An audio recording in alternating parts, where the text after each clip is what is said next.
2 tahun kemudian.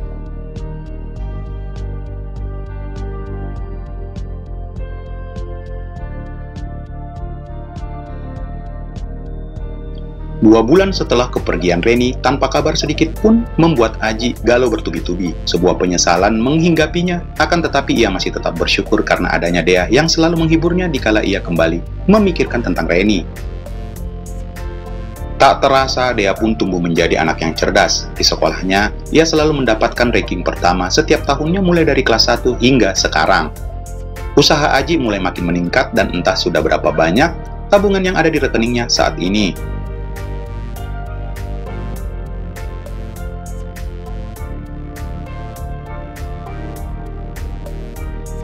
Setelah merger dengan anak perusahaan Tiga Mandiri Perkasa, usaha Aji makin berkembang pesat. Dibantu oleh Nostra, seorang ahli di bidang sales and marketing, membuat produk mereka akhirnya diterima di Pulau Jawa dan sekitarnya. Meski volumenya masih jauh dari yang diharapkan, namun Aji cukup bersyukur dengan hasil jeripayahnya selama ini.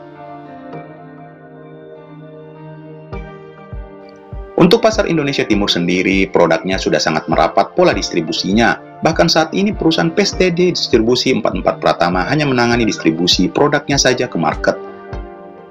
Sedangkan untuk perusahaan yang memproduksi produknya, Aji dan ketiga pentolan Tiga Mandiri Perkasa membuat perusahaan baru yaitu PT Factory Prima Mandiri. Sistem yang mereka pakai khusus untuk wilayah Makassar dan sekitarnya, PTD 44P akan direct distribusi ke market.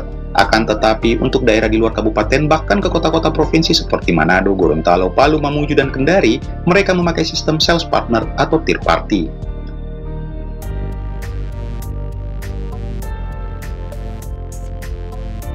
Yaitu distributor lokal yang diberikan margin sebesar 15% dari total volumenya dan akan mendapatkan rebate tambahan diskon jika mereka mampu mencapai target yang telah disepakati bersama, yaitu sebesar 2,5%.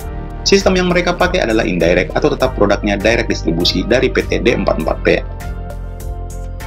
Bahkan saat ini mereka juga telah merekrut distributor-distributor lokal untuk wilayah total Kalimantan, Maluku, bahkan di Papua. Sedangkan Pak Dodi yang membantu Aji selama ini diangkat menjadi Sales and Marketing Head dengan diberikan fasilitas dan gaji berkali lipat dari sebelumnya.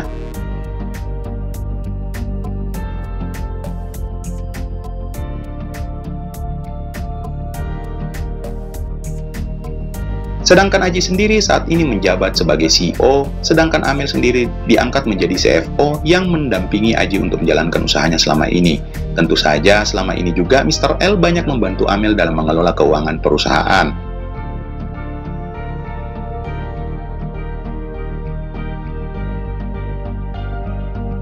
Untuk HRD sendiri tetap dipegang oleh Citra adik Al, karena biar bagaimana, untuk HR divisi memang orang yang berpengalaman di bidangnya. Namun untuk HR manager sendiri cukup orang lokal yang direct report ke Citra. Ketiga pentolan 3MP hanya menjadi Dewan Direct Komisaris dan tidak terlalu banyak ikut campur dalam operasional day-to-day perusahaan tersebut. Bahkan bulan lalu setelah meeting pemegang saham, di mana akhirnya ada rencana yang baru saja dikemukakan oleh Al selaku Presiden Direktur Tiga Mandiri Perkasa bahwa PT FPM akan membuka pabrik di daerah Rungkut, Jawa Timur.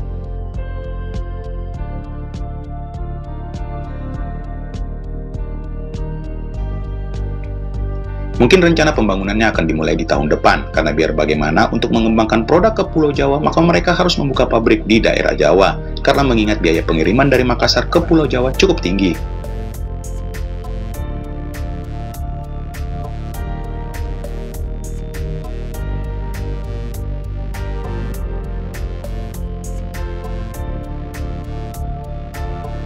Setiap minggunya Aji selalu menyempatkan untuk mengajak Dea liburan bersama, kadang hanya berdua atau liburan bareng semua keluarganya. Dan saat ini karena terlalu fokusnya Aji di kerjaan, maka sedikit demi sedikit ia mampu mengalihkan pikirannya dari Reni yang saat ini keberadaannya tak diketahui.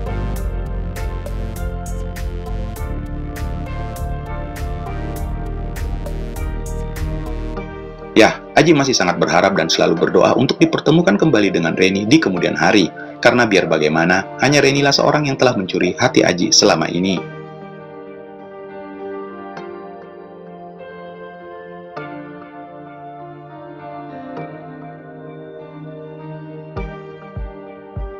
Bagaimana kabar Sinta? Ya, Sinta saat ini sedang fokus dengan kerjaannya di Singapura ataupun di Jakarta. Sesekali mereka saling kontekan hanya sekedar menanyakan kabar. Sempat Sina menyinggung tentang Reni, namun Aji seakan tidak ingin membahasnya dulu saat itu. Apalagi Sinta juga sedang disibukkan oleh kekasih barunya yang tak lain bosnya sendiri. Maka Aji paham, saat ini dia tidak boleh menelpon Sinta lagi kecuali gadis itu yang menelponnya. Banyak hal yang telah terjadi selama 2 tahun belakangan ini.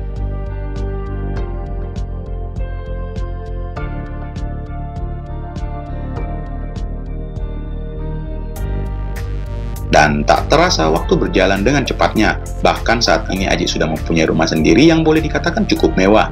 Dan juga beberapa koleksi mobil mewahnya yang terparkir di garasi rumahnya.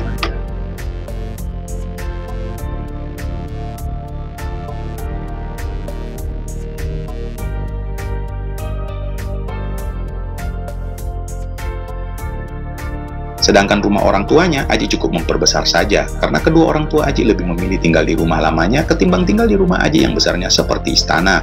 Sesekali jika Aji sedang sibuk, maka ia memilih untuk menginap di rumahnya yang terletak di daerah Metro Tanjung Bunga.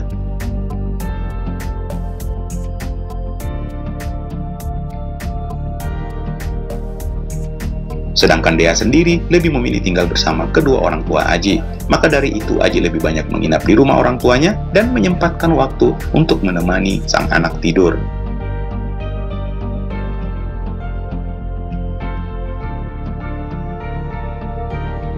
Dan hari ini Aji sedang berada dalam perjalanan menuju sebuah bank. Aji berencana untuk memindahkan sebagian tabungannya ke rekening barunya. Bukan rekening perusahaan, namun rekening pribadinya sendiri. Karena untuk rekening perusahaan dan transaksi debit kreditnya ada Amel dan tim yang menangani.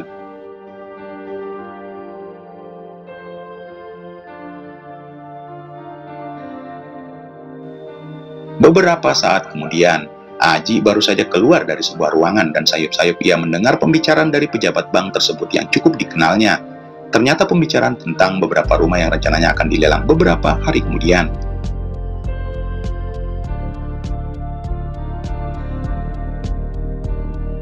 Namun ada satu rumah yang beralamatkan di daerah Daya yang cukup menarik perhatiannya saat ini. Aji berdehem membuat pejabat bank tersebut menoleh. Pak Aji, gimana Pak? Sudah selesai pengurusannya? Tanya pejabat bank itu sambil mengulurkan tangan mengajak Aji bersalaman.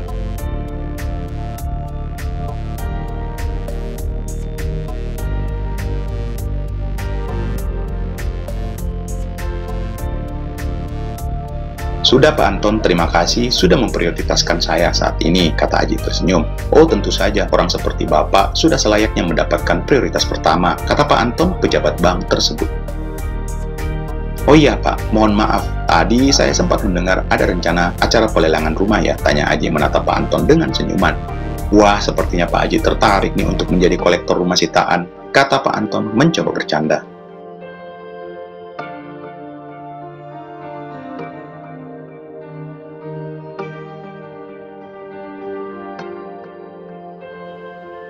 Bapak bisa aja, ujar Aji. Kali aja ada rumah yang menarik buat aku jadikan investasi. Kalau Bapak berminat sih kami tentu saja sangat senang dan akan memprioritaskan ke Bapak untuk menjadi pemenang lelangnya, kata Pak Anton.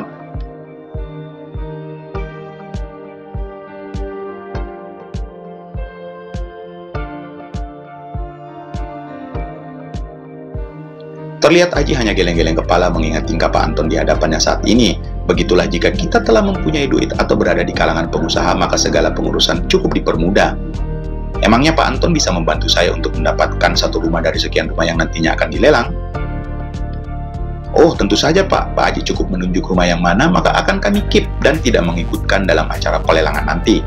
Kalau begitu saya lihat alamat-alamat dari rumah tersebut, tanya Aji. Boleh sekali Pak, mending kita ngobrol di ruangan saya aja Pak, kata Pak Anton. Oke.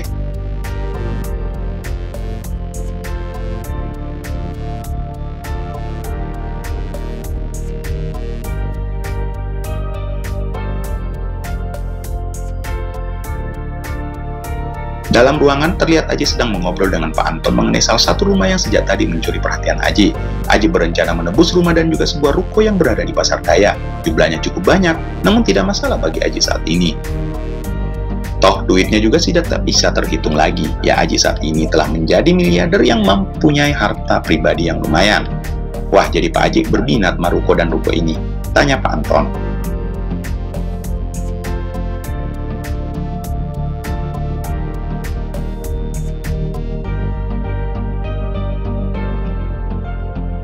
Ya, gitu Pak, lumayan untuk dijadikan investasi.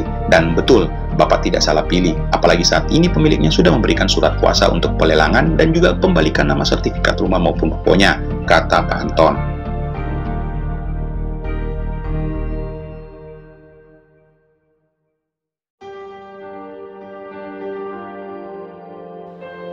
Oh gitu ya Pak, jadi saya nggak perlu menghubungi pemilik rumah dan ruko sebelumnya ya? Tanya Aji. Tidak perlu Pak, karena beberapa bulan yang lalu pihak kami telah mendatangi pemiliknya di Palopo, dan mereka sudah ikhlas melepaskan karena mereka juga tidak mampu lagi menebus semua hutang-hutangnya, kata Pak Anton.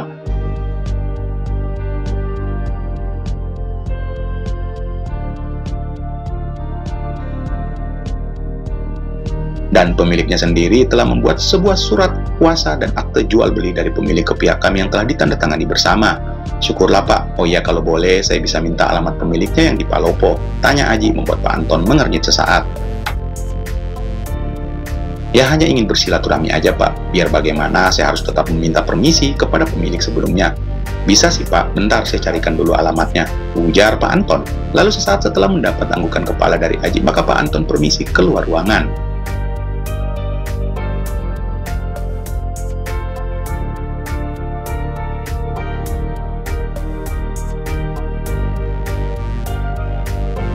Tak lama Pak Anton kembali dengan membawa lembaran kecil yang lengkap dengan alamat dan juga nomor telepon pemilik rumah dan ruko tersebut.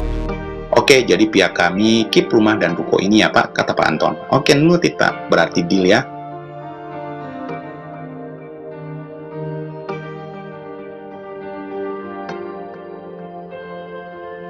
Deal Pak, kata Pak Anton. Lalu terlihat Aji baru saja mengeluarkan sebuah amplop kecil berwarna putih, lalu menyodorkannya ke Pak Anton. Wah, apa ini Pak? Tanya Pak Anton heran. Ada sedikit rezeki buat Pak Anton, mohon diterima Pak, ujar Aji.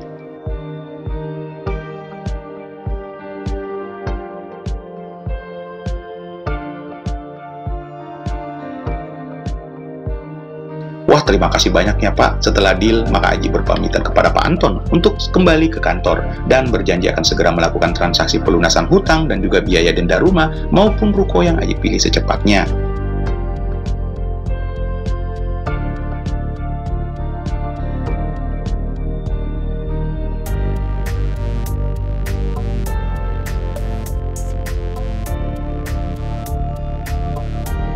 Proses pengurusan sebuah rumah maupun ruko yang Aji tebus cukup menyita waktunya beberapa hari ini. Setelah melunasi semua hutang-hutang di bank, maka saat ini 2 sertifikat telah berada di tangan Aji.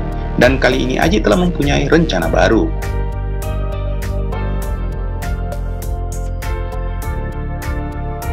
Yaitu membalik nama sertifikat tersebut memakai nama seseorang yang baru saja membuatnya tersenyum penuh arti.